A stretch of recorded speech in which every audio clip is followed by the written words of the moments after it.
Welcome back, and this is our third segment, the trade of the week for the week of December 2nd, 2023. And in this segment, we're going to review the trades, the ETF stocks, and some candidates with the earnings. So let's start with the trade of the week. I always look at the gaps, and you can see again, last week was a 3.5-day week, but here's Tuesday's gap was closed.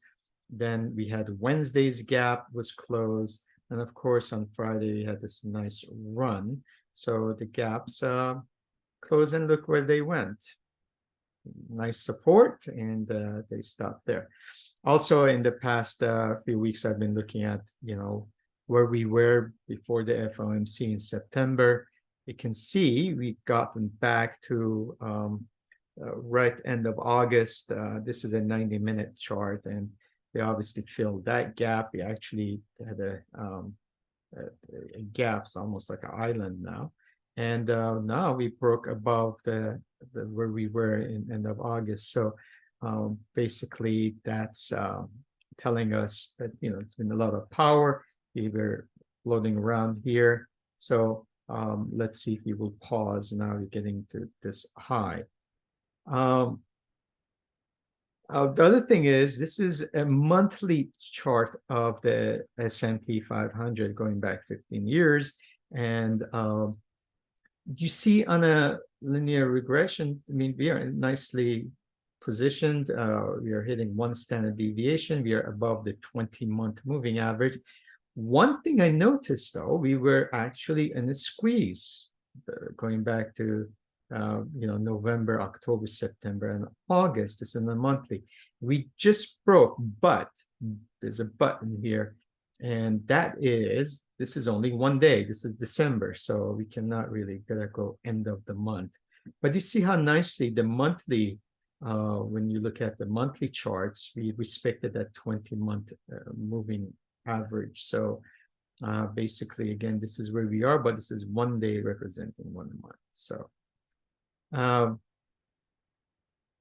this is a trade I had. As you know, I always have my Thursday gold trade. I was very cautious, actually, because of what was going on, based on the chart. So we had a big actually gap down on the gold, and but as always, I did go and I bought out of the money. So because what I felt was, it was not more on the intrinsic value, but I want to buy more on volatility.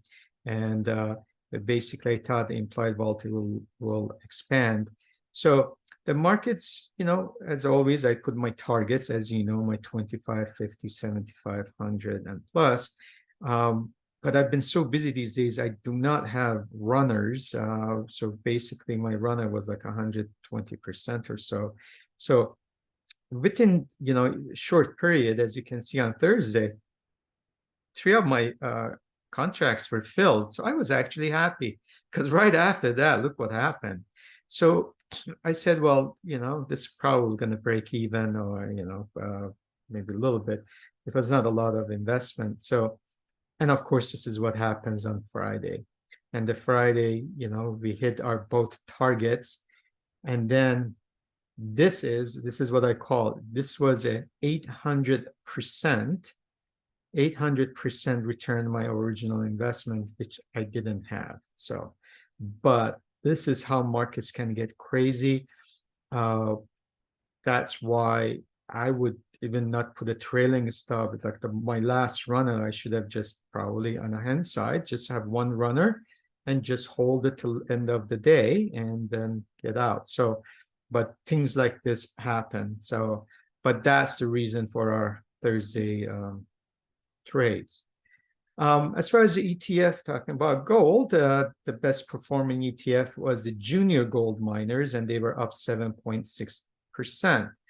As far as the weakest ETF was Golden Dragon China, PGJ, which they are companies who are listed in the United States, or ADRs, and they were up, they were down 4.6%. Look at this arc. You can see, with all the movement with the momentum, arc has been just on fire. So this innovation fund was up again this week, 7.4%. China, MSCI China ETF was down 3.9%. Talking about gold miners, GDX, look at this gamma squeeze in a sense. I mean, that was a big move. So it was a really nice week for the miners. But we'll discuss that again on our upcoming class. Stock of the week. This is interesting. I would call that Magnificent Seven divergence. So this is what happened on Friday. Look, these are our seven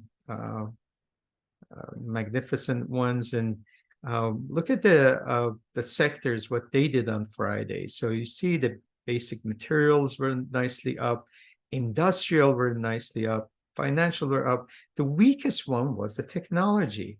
And when we look at basically basic materials, you see there was a lot of winners. When you look at the technology, they were, they didn't do badly, but as a whole, these big caps pulled them down. And when you look at the financials, there were some good ones, and industrials were really a lot of winners. So what was happening, as I mentioned, the money started moving to the Russell.